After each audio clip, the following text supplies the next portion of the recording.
Ayan, so magandang araw sa inyong lahat and welcome back to Sashimi the Flowerhorn channel. So kamusta na kayo guys? Medyo matagal-tagal din na hindi tayo nakapag-upload ng video at marahil yung iba sa inyo ay na-miss din ako. Charot lang.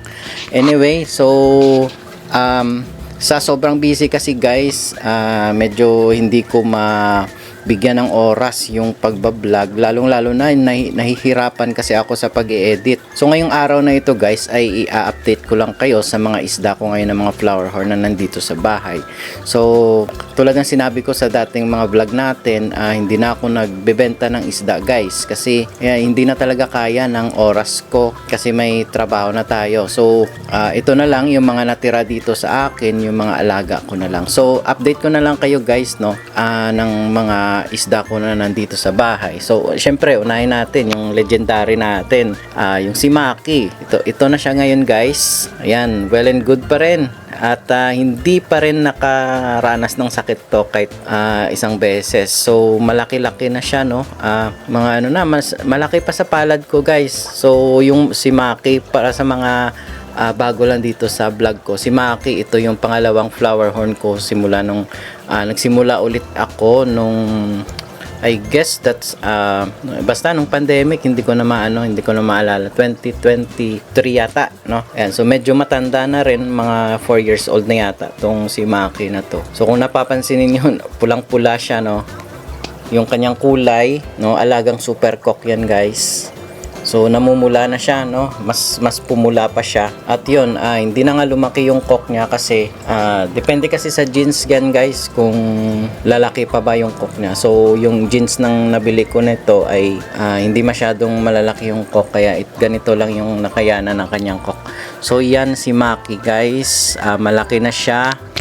Siguro mga isa't kalahating palad na yung laki nito. Ayan. So aggressive pa rin siya hanggang ngayon. Nandito siya sa 50 gallons na tank ko. So hindi na siya natanggal dyan sa tank na may pangalang Sashimi, no? Ayan. So ang next na flowerhorn ko guys, ito. Punta tayo dito. Ayan yung pangalawa kong flowerhorn.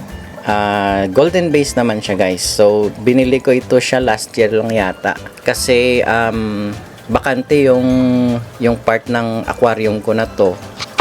So tinry ko na kumuha ng golden base. So, medyo hindi maganda yung nakuha ko kasi syempre budget friendly lang yung mga binibili ko. Ayan, ang importante may isda dito sa loob. And then isa din pala guys sa purpose ko kung bakit binili ko itong golden base na ito ay para sa testing ng aking super cocksan. So kung nakikita nyo, alagang super cocksan yan. Kung nakikita nyo, ang ganda ng kulay niya.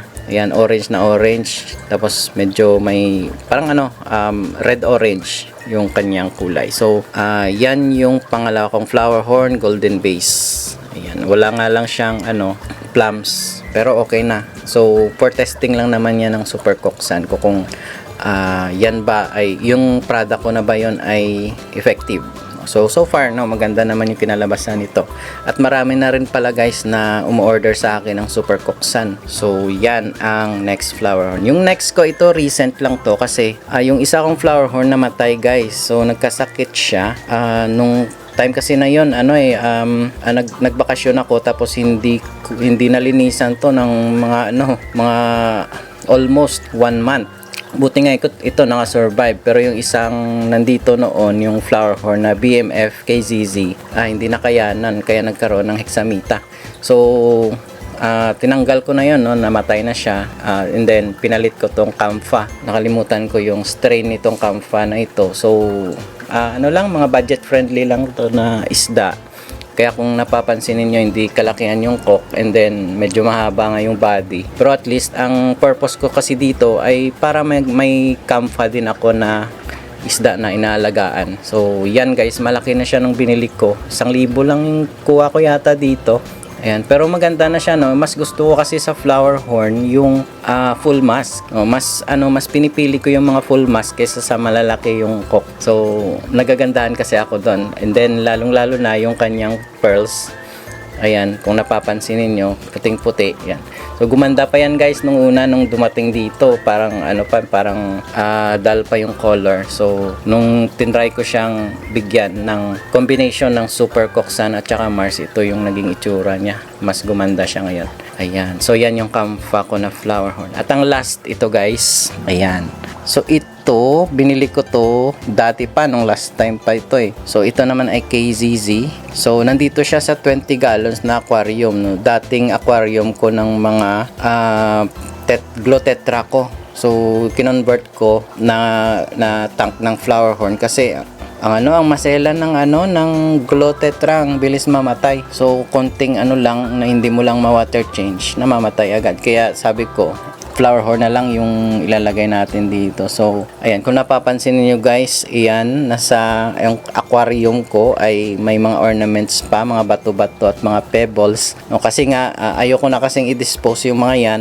So far, matagal na rin tong flower horn na ito. Hindi naman siya nasusugatan, hindi naman nagiging problema sa kanya itong mga bato na ito. Pero guys, isasama natin ito next vlog natin.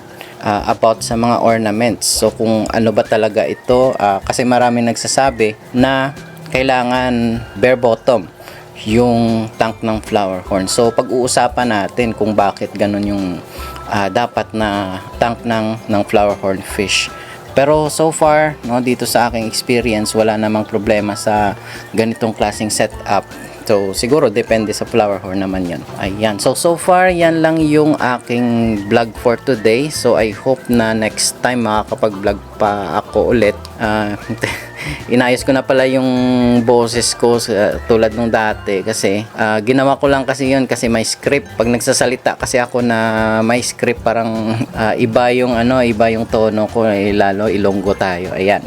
So yan lang guys yung update natin. So I hope sa mga hindi pa nakapag-subscribe sa aking channel, itatry natin na makapag-vlog tayo ulit. Sayang kasi yung ating sinimulan na pagbablog nito mga flower horn, at marami na rin tayong natulungan sa mga tips na binibigay natin. So hanggang dito lang muna. Maraming salamat sa inyong oras, sa inyong panonood at pakikinig.